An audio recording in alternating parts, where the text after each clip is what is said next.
I think he didn't have the time. But it's a simple question. It's about how he'll be excited about working with us, and then how I'm gonna say how it's coming. Yeah.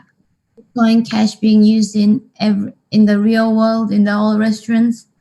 Yeah. Yeah. Sure. Yeah, I see the question and I'm ready to ask it. No problem. Okay, great. Yeah, maybe Roger, if you could ask that question, maybe in the end. Okay, I can ask. If the guests wanna ask questions themselves. Okay, cool. Thanks.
See the TV, or they could read the text in the ZB application.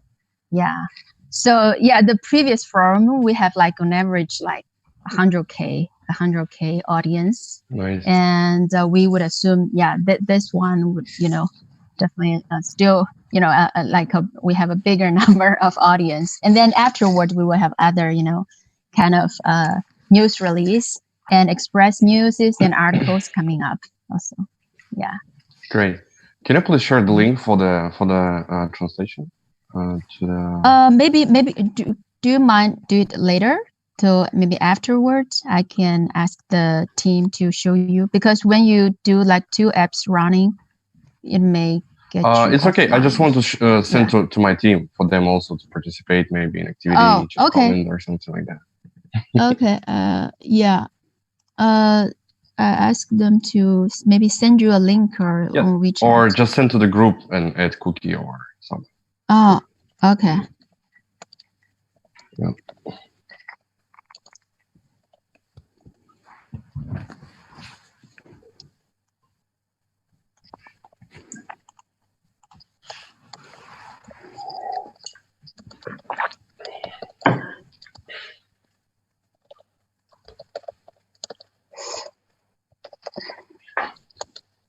Okay, I asked the team if we can start. Okay. Sure. Thank you. Mm-hmm.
Okay, so the team said we can actually start. So, okay, we all ready, right? Okay, so I just, gradually start.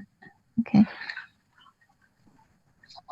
Okay, hello everyone. I'm Aurora Wang. I'm Vice President and CMO of ZAPP Group. And people from the blockchain and crypto space may have already, heard something about ZAPP Group. And myself, I'm from traditional finance background and have worked several years both in Europe and United States in financial asset management area. And luckily, I found out this, fantastic crypto space and fully entered it from 2016. Started a token fund called Crypto Capital with, in a year and a half, got a decent return. And we specialized in crypto mining and as well as exchange spaces. That's why I'm also strategically working with many, mainstream exchanges.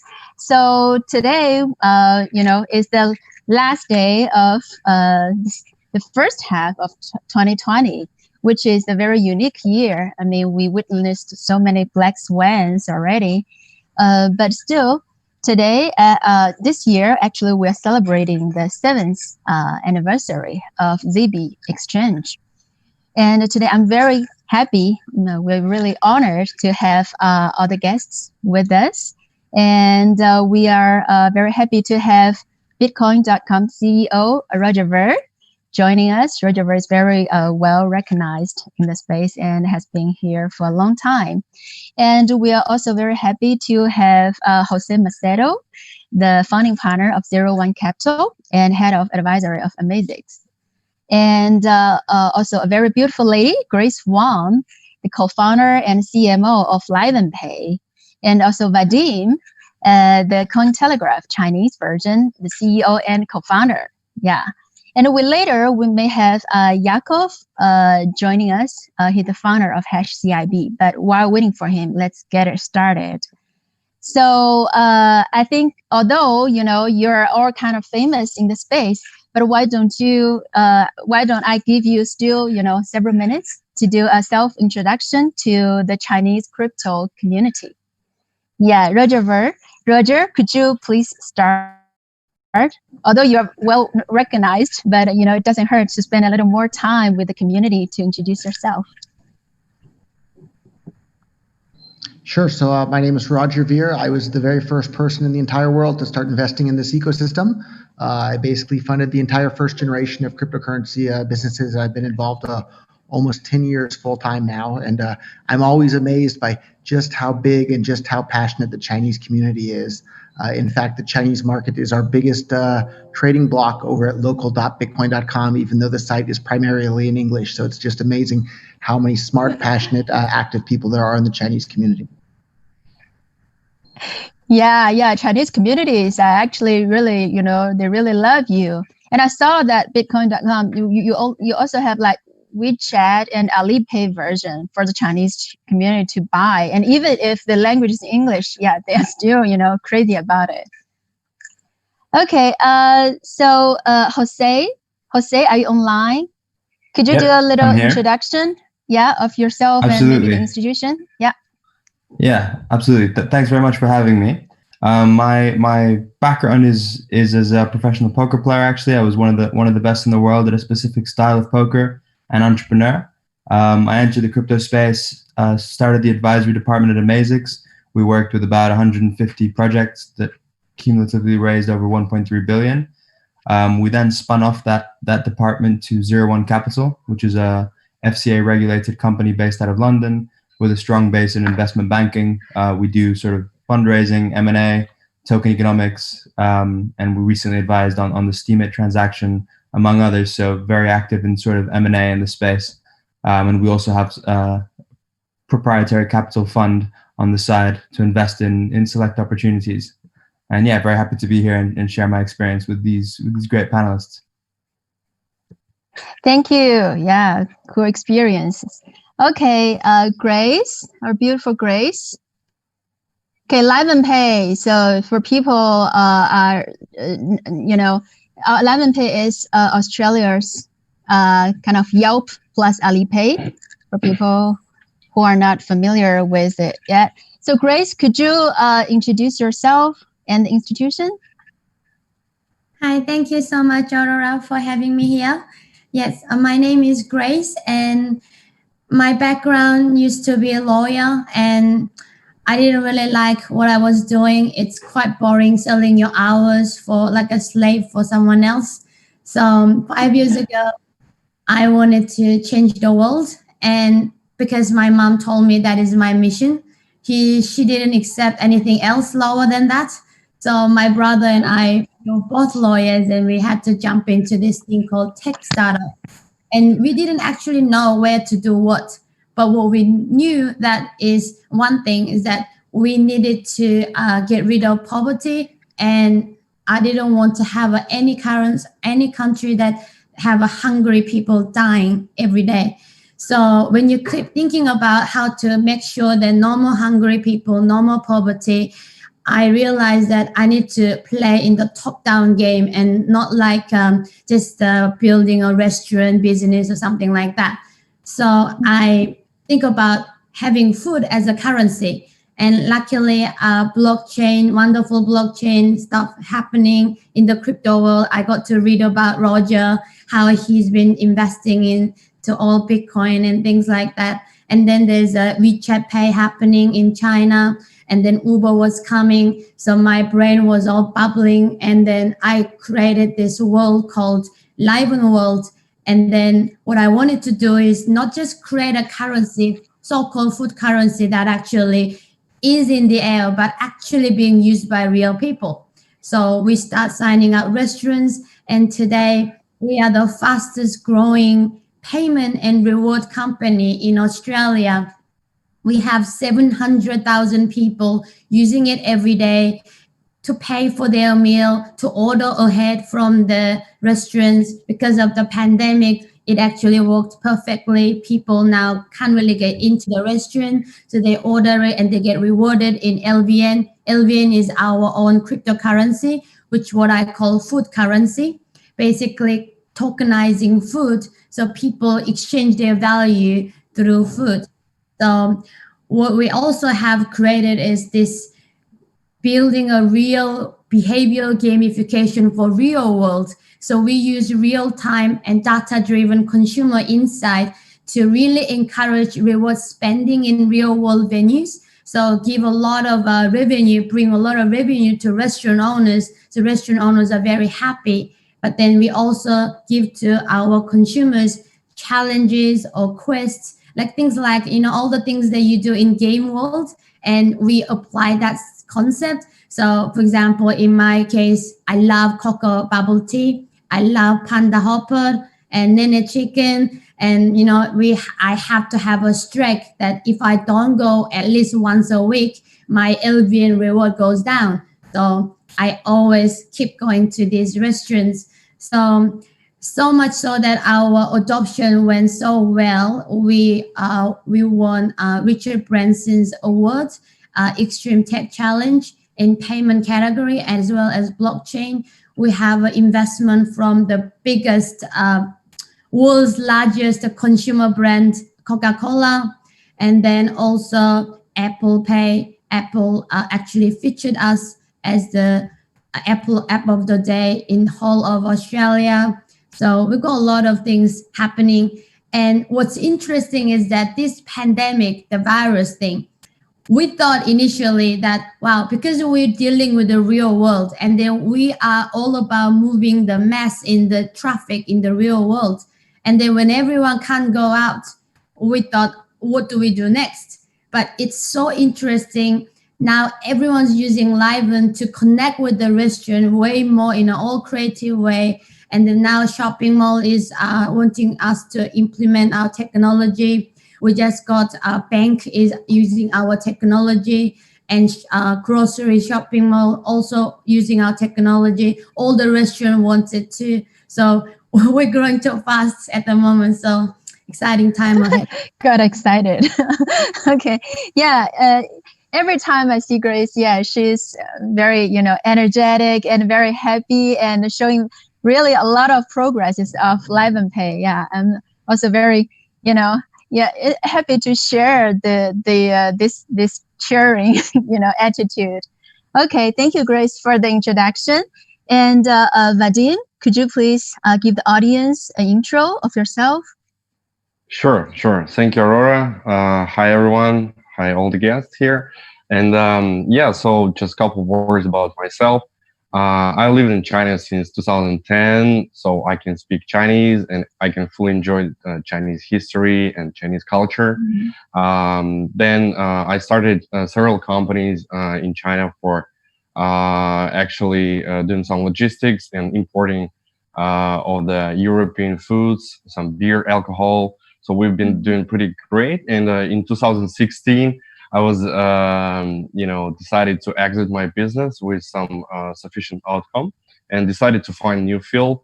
Then I was looking into Bitcoin, started to invest in it. And later I was founded the CBE Foundation, token fund and advisory firm. Then in 2019, CBE Foundation was one of the initiators for the NOAA Club. So Aurora did this exactly how Yeah. I know you guys as well. And yeah, from December 2019, I saw the opportunity to become the co-founder and the CEO of the Cointelegraph China. So we started a new business. And for the last 7 months, I'm sure that we did a great job with our team together. We started from the very beginning, and now I think we have a recognizable voice and influence on the market, on the Chinese-speaking region, of course. And we do have a very interesting live stream interviews as well, like programs like a Focus and Hub. So we have interviews by Nance CZ, Charles Hoskinson, from Cardano, OKX, Jay Howe, and famous investor Jeffrey Warnick. We've been talking with the Bitrex CEO and many more. Actually, the same we had a great chance to talk to Roger. So yeah, nice to see you again here. And yeah, so actually for the next steps for the Cointelegraph China, we have a lot of plans, and we initiated a very big event in August. We have Great Bay Area Blockchain Week. That actually this event will be in August from 5th to 7th, and we have top speakers from all over the world.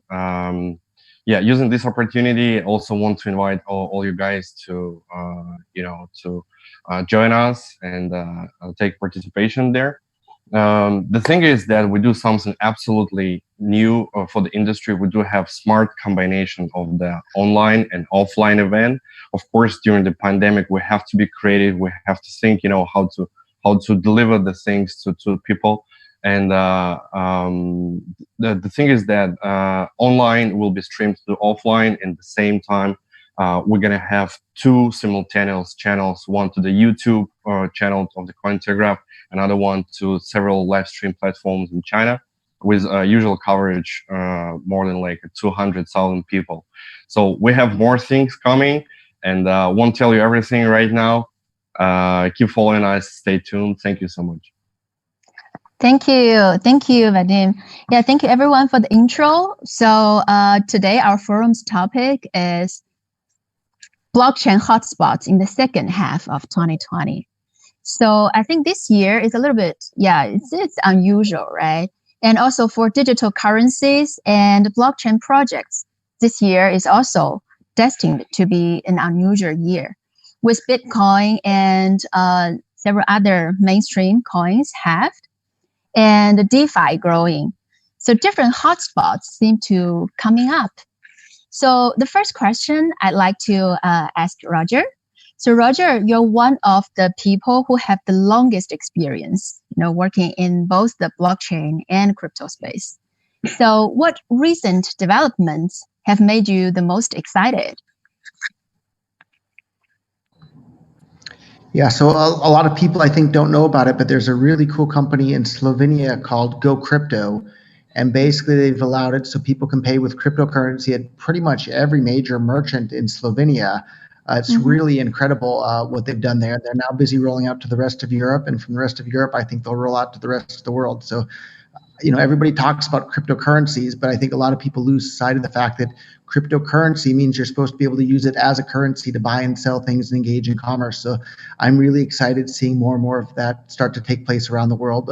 Live and Pay, of course, is another great example of that. The earliest examples were things like, BitPay and these other merchant services that allowed people to do that. So, and there's just so much going on around the world, from Australia to Slovenia to the Caribbean to China, of course, and just people are starting to use cryptocurrency more and more for their day-to-day payments. And even earlier today, I made a payment in cryptocurrency to a buddy of mine because I owed him some money. And then everywhere I go, I make sure I tip them in Bitcoin Cash, and I give them some local cash as well, so they don't feel like they're getting cheated. But the holy grail this whole time has been people using cryptocurrency as currency. So we just have to build the tools to make it easy enough for normal people to use in their daily lives. And check out purse.io if you haven't seen that already. You can save 25% off every purchase from Amazon using cryptocurrencies. It's a really, really big deal.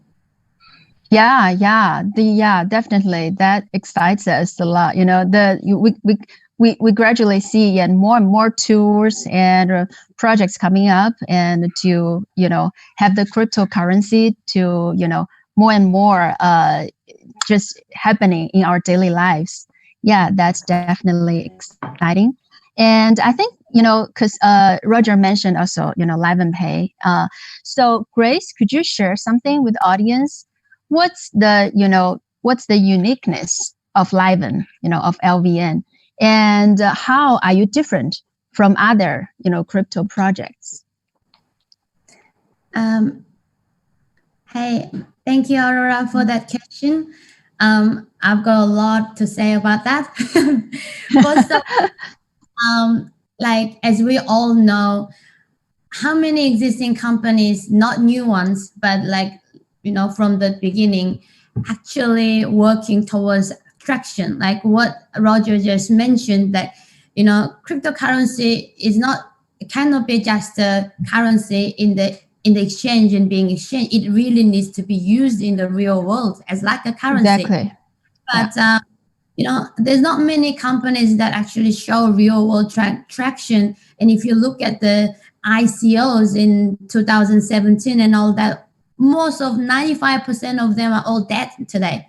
And only the few select coins that are focusing on real world adoption are surviving these days. And the rest is either have zero value or just floating around as a speculation value only. So much so that when we actually did this, even though we have a real world application, we try to stay away from this cryptocurrency stuff, because we don't want to be associated, because the real business owners like, oh, is this a scam thing? Like they actually ask us, like consumers like, oh, this is a scam stuff. So we try to be away from it, even though the power of the technology, blockchain, so powerful, and it's amazing technology if everyone can actually embrace it. So what we realize that is that you need to go for the real business need. What does people want? They need, for example, in consumer case, they just want to eat good food. They just want to save money. They just want to find good places that their friends are going to. They want to beat their friends' score. They don't really care whether I spend PayPal or I spend the whatever Facebook coin or LBN or whatever. They don't really care.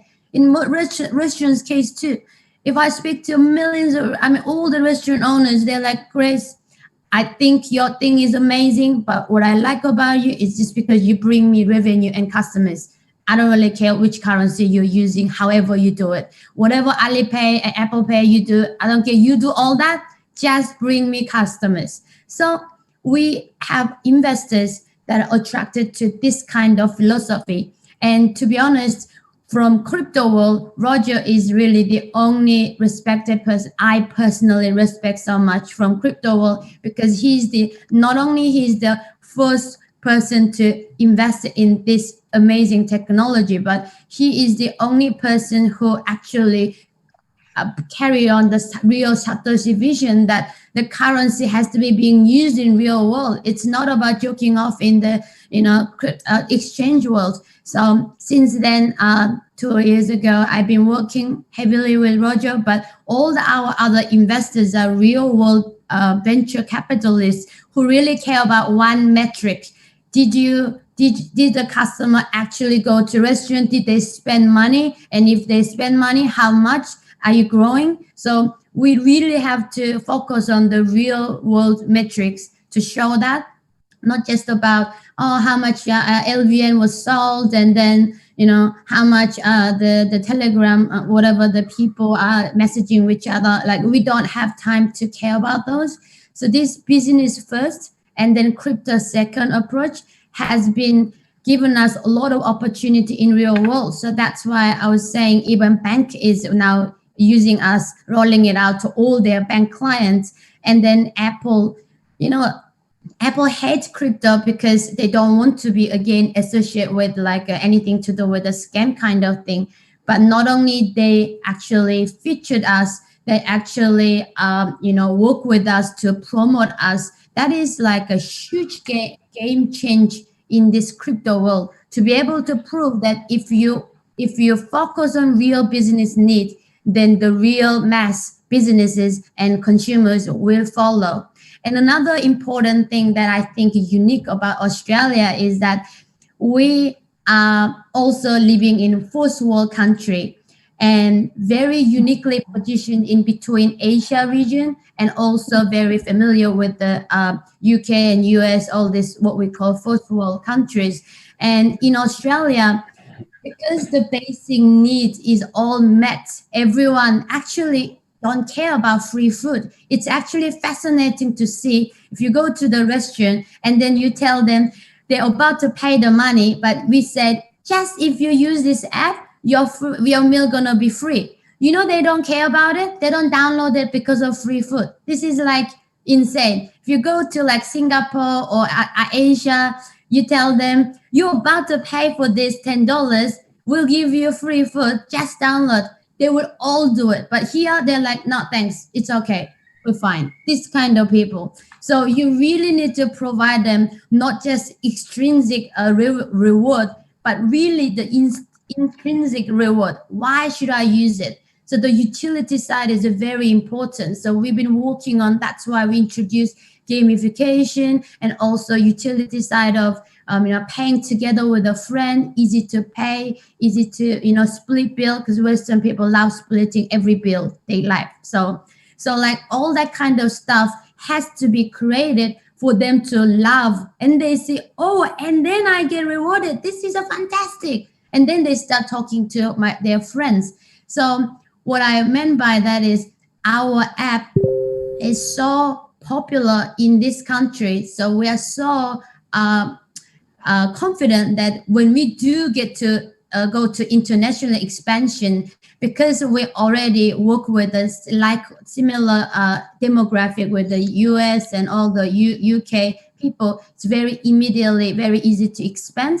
But also Asia market, we can go there and then plus them so easily as well. So that's what's exciting ahead of Liven.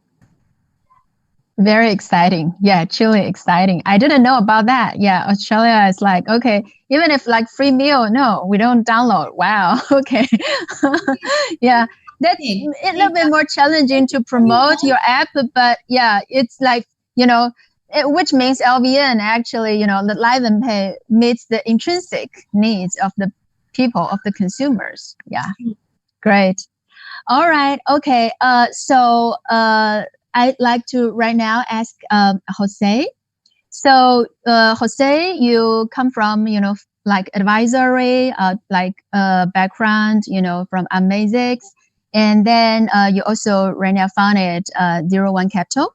So from an investor's perspective, what directions are you interested in looking at, in the second half of this year? Yeah, I think one of the things we're super excited about is kind of the end of layer one battles. We've seen for the last many years just a lot of different layer ones launch, which in a way is kind of a battle to be the battleground. So everyone trying to be the layer one that stuff happens on, and in a way that kind of delays vertical building and vertical innovation, and people actually building products and services like Live and Pay and others that add utility on top of these blockchains. So what we've seen recently is a lot more vertical building. So a lot more people building real layer 2s and layer 3s on top of these blockchains and stuff that adds actual value. And I think that's really exciting. And I think for us, what we're most excited about is we think that sort of similar to the internet in 2000, a lot of the stuff that happened on the internet in 2000, a lot of the bubbles, the jokes that people laugh at, is stuff that eventually was built.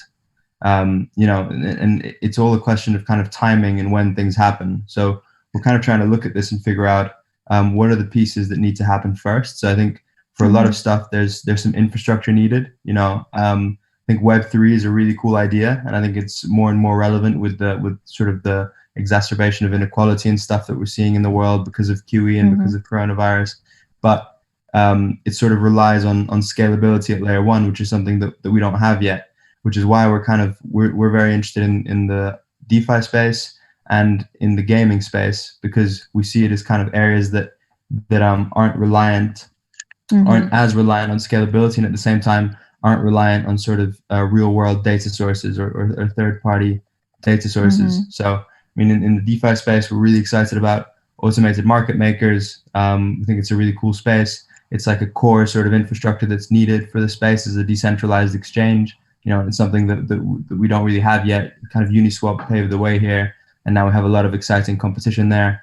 And we're very excited about the trend of kind of liquidity mining as well. Something that we've been talking about for a while, which is that I think similar to how Grace said, is the real benefit of tokens is incentive alignment and incentivizing people to do things, which is basically a coordination benefit.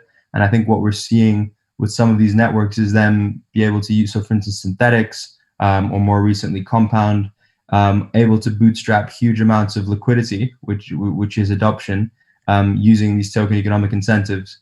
And yeah, I think we're seeing us in the business, in the fundraising business that we're in, we're working with a lot more companies that don't describe themselves as blockchain companies. You know, it's like in sort of 2008, every company was a mobile company, and now you just don't hear it because every company just uses mobile, but they're not mobile companies. And it's kind of a similar thing that we're seeing with blockchain, where a lot of companies are using it as a technology where it makes sense, but not advertising themselves as blockchain companies. And we're super excited about that.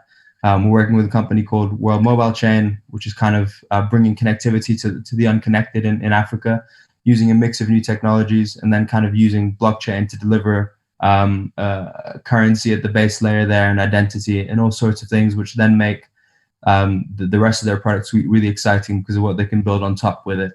So yeah, very excited in general about what's happening, and glad to see some real building like Grace, like Live and Pay happening in the space, rather than just kind of the layer one competition. Wonderful. Yeah, thank you for sharing your opinion. Yeah. Okay. So Vadim, from a perspective of media, what blockchain areas do you like the best? I mean, especially, you know, if you can say something about this year, yeah, your focus. Right. So actually, yeah, of course, like as the CEO of the Cointelegraph China and a part of the largest blockchain media in the world, we need to be independent, right? So we need to think, you know, from different perspectives from the same industry. So basically, we can observe different niches in the same industry, and all of them very much connected and effect on each other. And plus, I have an experience as an investor, and we still investing in some like projects and in ecosystem kind of companies. So we have blockchain funds. We have a tremendous amount of the different projects.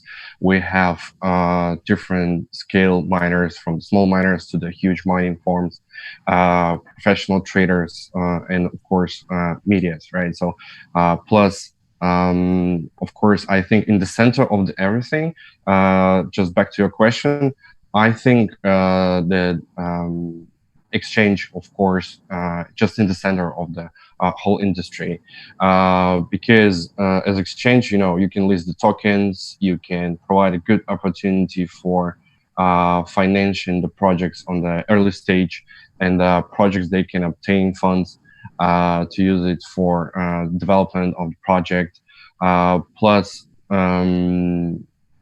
tell me which other industry can offer the same instant solution and access to the real users and investors in such a fast way, right? So of course, like exchange is something that connects all these kind of parts and just stay in the center. So as a trading service platform, exchanges also provide liquidity for digital assets, allowing the flow to promote and develop the industry, right? So exchange is definitely playing a very important role in the whole blockchain ecosystem. But my personal all-time love is still media, right? So I like to be in front of the news. I like to know the things first. I want to jump deep into understanding of how things are working and share it with others, right? So that's why I take my position. And yeah, so basically that's what I think about that. Thank you, Vadim. Yes, okay. So right now it's time for our questions from strategic media partners. So I'm gonna ask the first strategic media questions from Cyber Media. This question is for Roger. So Roger, what are your thoughts on mass adoption? Are you optimistic about blockchain achieving this goal? Oh, I think sort of you answered something already, but yeah, okay, please, Roger. Yeah, I'd actually love to touch on what Jose said earlier, and I don't know Jose, but he was really right. Like, right, what we're seeing currently is the battle to be the battleground, and so you have all these different protocols battling to be that space that everyone's going to be building on top of, and we're seeing more and more things being built on top of Ethereum, of course, and Bitcoin and Bitcoin Cash and on and on and on. But we need the actual businesses that build on it to then reach the consumers. And so, of course, Live and Pay is doing that. These other payment processors like Go Crypto and BitPay are doing that. But what's going to be the next big thing that reaches mass consumer adoption in commerce, where people are actually using cryptocurrencies in their daily lives, not because they're techie nerds, but because it's more convenient for them to use a cryptocurrency than it is for them to use Visa or Bank of America or PayPal. And that's going to be the next big thing. So it has to be, cheaper, faster, more reliable, and more convenient than whatever they've been using up to that point. And once that happens, you're going to see this mass adoption of whatever that tool is in the crypto sphere. But it's not going to be people doing it because, oh, this is cool. It's going to be people doing it because it's more convenient for them than whatever else they've been using up till that point in their life. So, and at the end of the day, all the marketing in the world, if you don't have a good user experience that makes something more convenient than it actually would be than the alternatives, people aren't going to switch. And so that's why I'm so bullish on these tools that actually are solving real problems for real people around the world. That's why I love Bitcoin Cash, but that's why I love any of these cryptocurrencies that work. And I feel like at this point, Bitcoin has the brand and the name recognition, but please, anybody out there, go and use it to make a payment, paying several dollars or even tens of dollars in fees, and then having to wait, hours or sometimes weeks for your transaction to go through. That's not a better experience than PayPal. That's not a better experience than Visa. That's not a better experience than your bank wire transfer. So everybody around the world knows Bitcoin, but it doesn't have the good user experience that made Bitcoin popular to begin with. Other chains like Bitcoin Cash and Ripple and Dash and Ethereum and these other ones do have the good experience that drive people to actually start using it. And so, which one of these ones are going to have all the people building on top of it? It's going to be the ones that help provide the good user experience for people around the world. But I really appreciate and found insightful Jose's insights there. So kudos to you, Jose, on that front. And I look forward to hearing more of Jose's insights. He'll definitely be someone I'm paying attention to in the future. And of course, Grace with Live and Pay, that's an example. People get free food or they get a discount on their food. That's convenient. Everybody likes discounted or free things. And so anytime you can find a way to use, the tokens or the cryptocurrency or the platform as a whole to align people's incentives so that the merchants get more customers, but the people are getting a better deal than they would have got normally, that's a win-win situation for everybody. And you're going to see more people using that. So the more tools and systems and platforms that are built out there around the world that enable people to have a better user experience, well, those are going to be the ones that drive the mass adoption of cryptocurrency around the world. Perfect. Yeah, definitely user experience. Yeah, it's a key word. Okay, so Grace, what do you think is required to see blockchain applications achieve mass adoption? This is another, question from our strategic media partners, Bipu. Okay. I think a lot of things already well said by Roger. I couldn't agree with him anymore. Like every single word from him, I was like, yes. So I don't have much to add to it, but I guess my 2 cents is that I think previously a lot of blockchain projects have focused heavily on the cross-border payment application, that the fact that you can transfer money between international transfer without having to go through a bank, and then faster, decentralized, trying to create some use case. And it is the obvious first use case. But it's been now 10 years, and then I think it's time that we really need to try a different approach, which is what Roger also was, very emphasizing on. We really need to see more use case in real world e-commerce world. Have the experience that PayPal or Amex, Visa card already provides to us. And right now, payment part itself is a shitty part. I don't actually want to even be standing up to pay. What I want is actually just don't even pay, just walk in and walk out. So in that way, we may be able to beat the Amex Apple Pay experience where you just tap and then walk away. So that's what I think more and more companies should really think about, the magic. So a lot of times, as I've done the whole consumer research all the time, what we think what consumer wants, it's actually completely not what they want. They actually want something entirely different thing. Like, for example, now we have gone into Liven as a platform approach. So I tell to restaurants, use Liven like Instagram, Facebook. So if you want new customers, you use LVN to get customers. You know how you advertise on Facebook? So yeah, I get it. Just that. Then I'll send you new customers.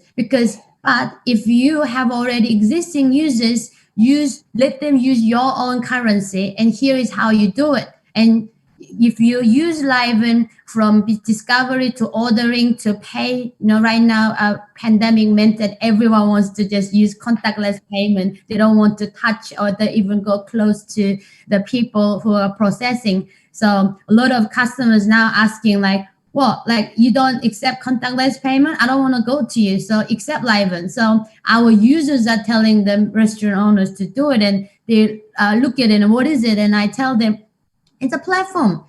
It's free to use. All these things are provided just for you and only pay if you want to get new users. And then this concept makes sense to them. And then they now start to realize it. And then now they want LVN. They're using LVN to pay their staff because they don't have enough cash because people are not coming enough.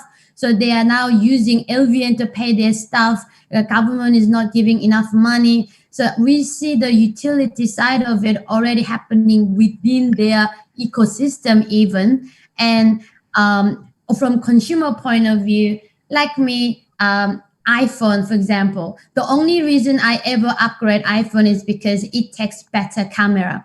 I don't really care anything else, to be honest. If it does take prettier photo of me, I don't care if it costs me $3,000 more, I'll buy.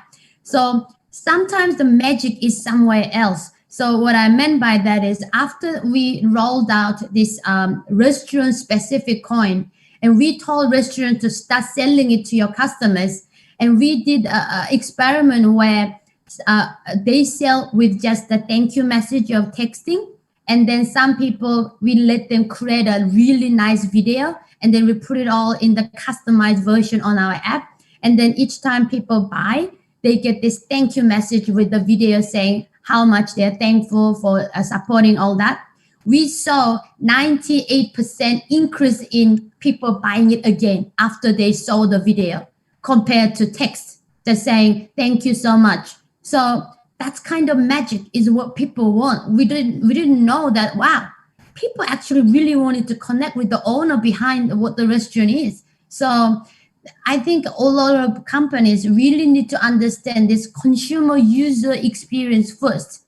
What is the magic that they want? Because if you create that magic, then the rest solves itself. Now, I don't have to tell all the restaurant owners to use our platform to build their loyalty.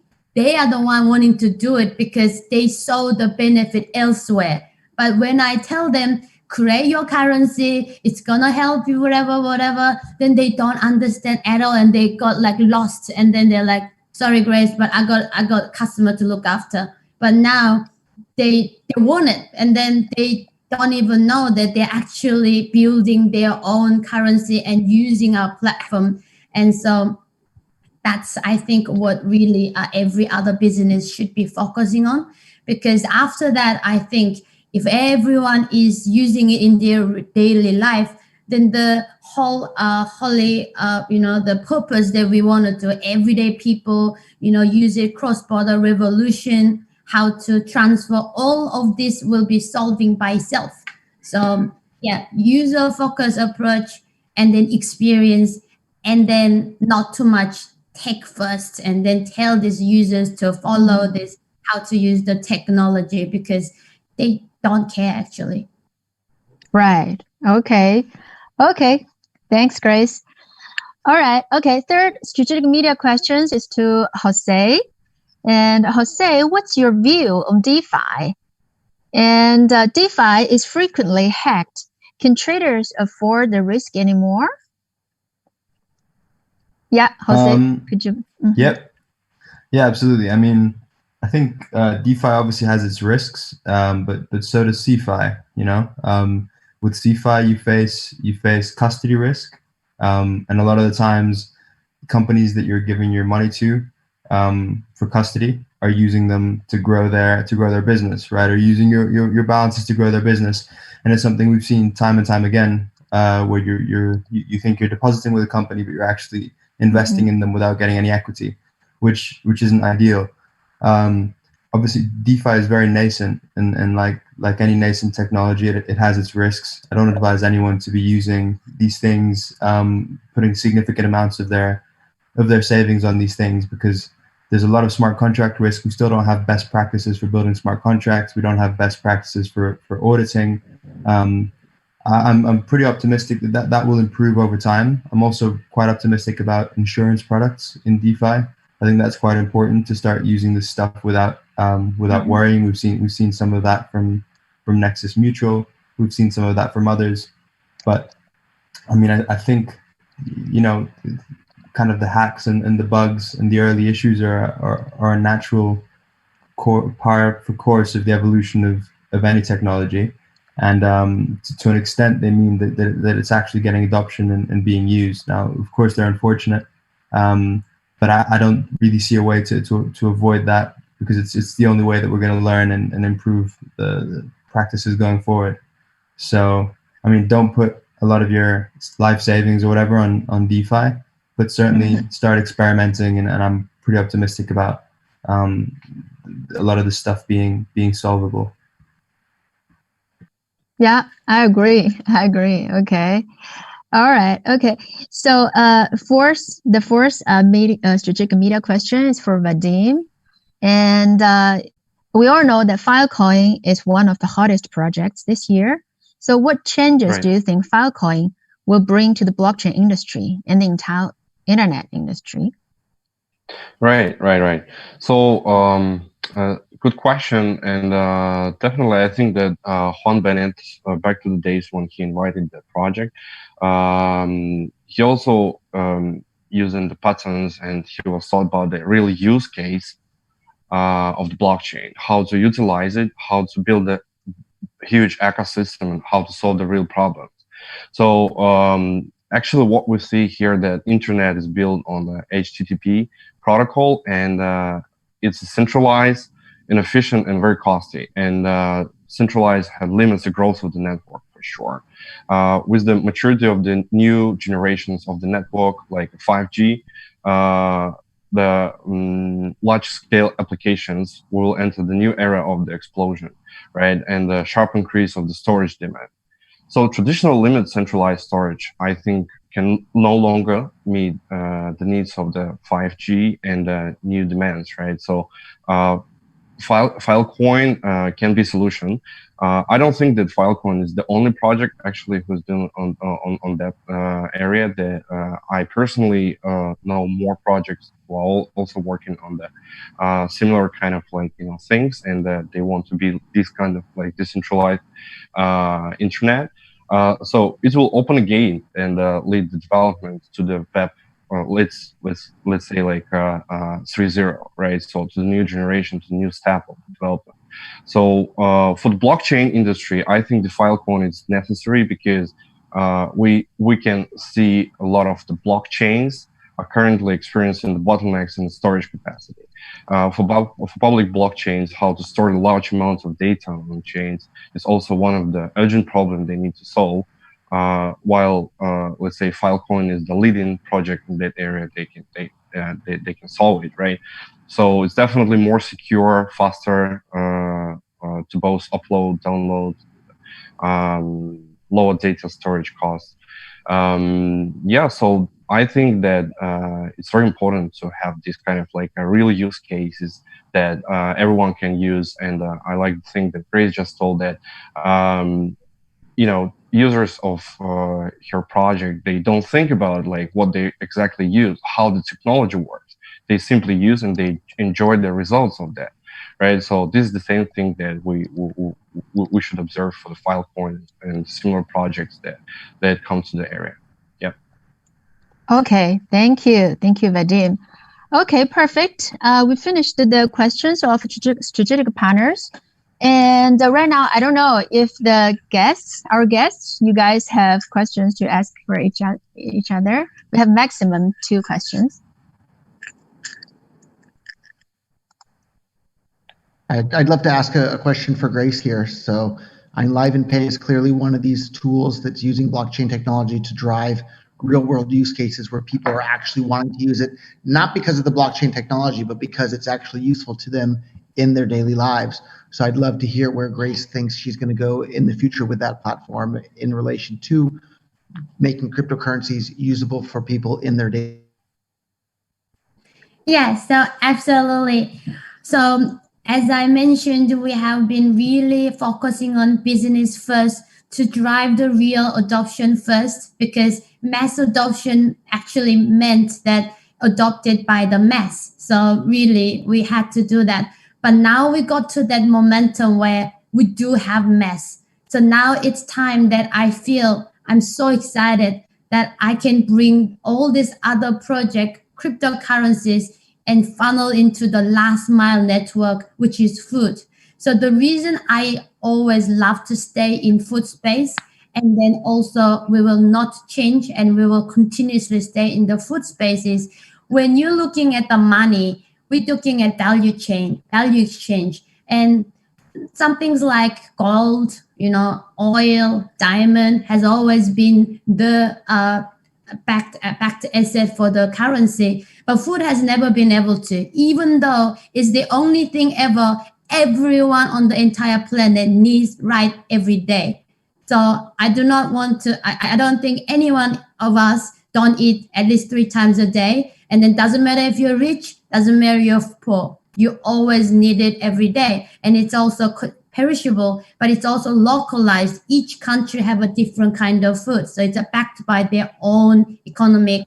So to be honest, food is actually the most important thing that everybody needs. So it actually relates to. So if we can actually tokenize with the technology, then I think this will propel the power of the technology of a blockchain, and then enable all other currency to do the other bigger things. Like, for example, there could be a currency for cars and currency for electricity, whatever else on top, the bigger needs. When we solve from the bottom need, then it actually work towards to the top, so we can get a bigger, actually a world where we don't need to rely on bank and whatever anymore. But one other thing that I'm very excited right now is this pandemic. If not, it did kill a lot of people, but in a way, it's actually cleansing and resetting the broken financial system. So the financial system for the last 200 years built over this very gamified system have been breaking down since those 10 years, but today it's finally getting final blow to it. So what I see is that now it's the opportunity for us to get into the real world. Now restaurant owners, as I mentioned, like yesterday I talked to the restaurant owners, they actually try to listen. They're like, Grace, last time you talk about this new money coming from some crypto world, can I also have that? Because they're now struggling. So I said, sure.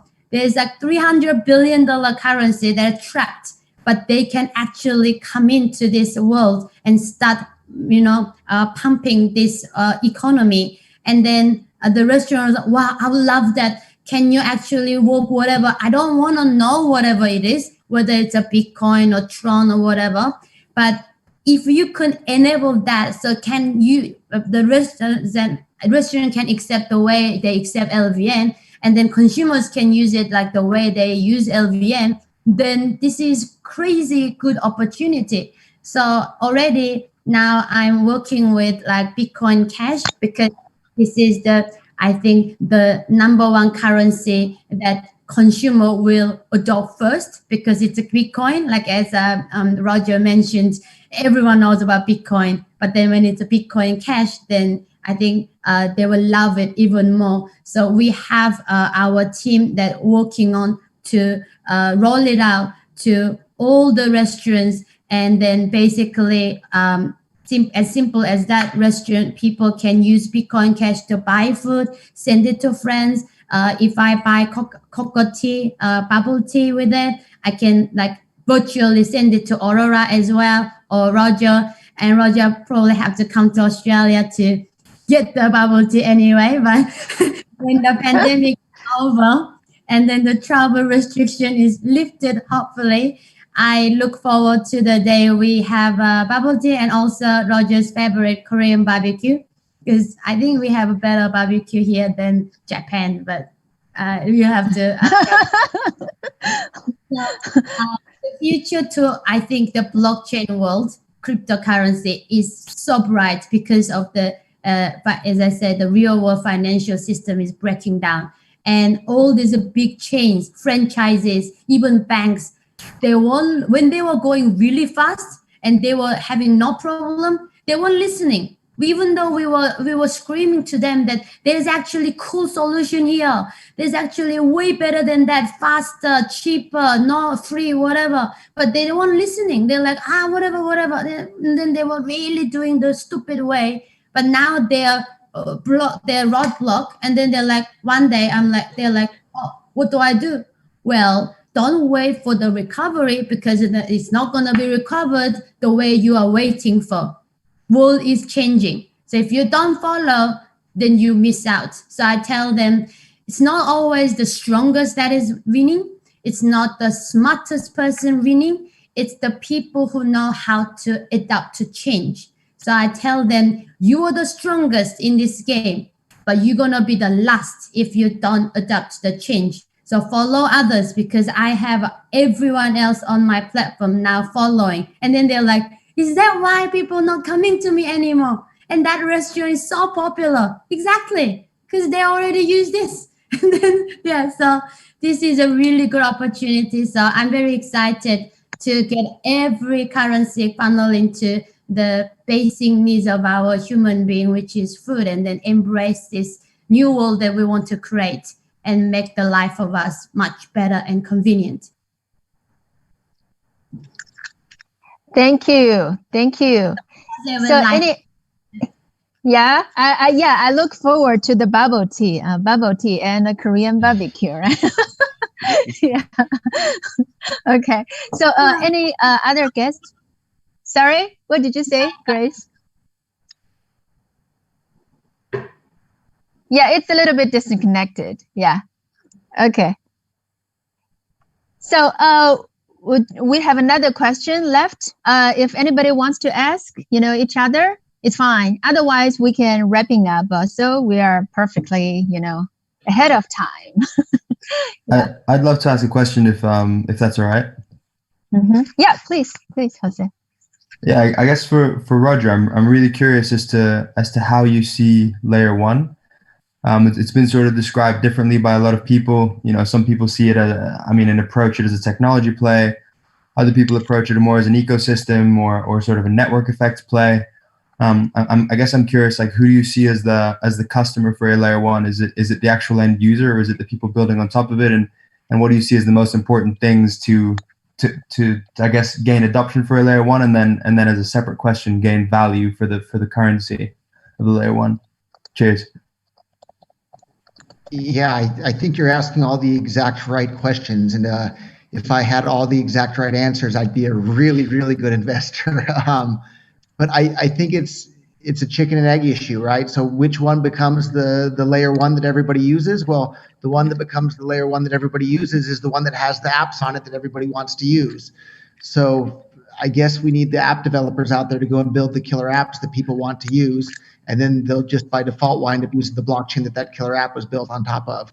But for me, the thing that attracted me to Bitcoin from day one was its use case as money for payments, for buying and selling things on the internet. And everybody heard about the Silk Road in the early days. I wasn't interested in buying or selling the drugs, but I thought, what the heck are they using as the money for this? And so I think, worldwide peer-to-peer payments that can't be blocked or censored or controlled, that are fast, cheap, and reliable, and private on the internet, that's a killer app. And I think Bitcoin Cash is the front runner in that respect. But in regards to DeFi, which obviously people are loving that, Ethereum's the front runner in that. And in regards to tokens, Ethereum's the front runner in regards to that. In regards to name recognition around the world, what do people know and what has the most liquidity and the biggest market cap? Bitcoin's the front runner in that. So what's going to be the overall winner in the end? We don't know. There's the battle's still ongoing. But yeah, I think your questions were spot on as to what's important. What the answers to those questions are, we don't know in advance. We just have to use our insight to try and figure out in advance. But we're going to find out here in the next couple of years. But I really enjoyed your insights today, Jose. So very nice to meet you. Thanks very much, Roger. Really appreciate that. All right. Thank you all. Thank you all. So this year is ZB's seventh year anniversary. Okay, already 7 years. But for us, it's still the beginning. It's always the beginning if we want to create more, mass adoption. So, in the next few years, we're going to continuously work on globalization and working on expanding our international layout, and also trying to, work towards global mass adoption. So, in order to achieve that, we always welcome good projects, such as Live and Pay. And also, I think Roger mentioned several other projects too, like GoPay, etc., from Slovenia. So we welcome good projects, international projects, or, Chinese projects as well, to work closely together and to contribute to the blockchain and crypto ecosystem. From Slovenia to Australia to Caribbean, and also Europe, and we welcome, and also, for investors and media partners, 01 Capital and Cointelegraph, you're also welcome to recommend good projects you think have great potential to work together with ZB Group. Thank you again for everybody's time. And it's not easy, especially, for Jose and Roger, to overcome such huge time difference. And it's really a great honor to have you here. And thanks for sharing all the insights. It's been a really exciting panel. And always glad to see Grace to share the progresses of Live and Pay. Wish Live and Pay, making more excitements in the next half of the year. All right. Okay. Thank you again, everyone. Hope to see you soon. Thank you. Yeah. Thank you. Bye. Thank you. Thanks very much. Thanks very much for having me. Thank you. Bye. Bye.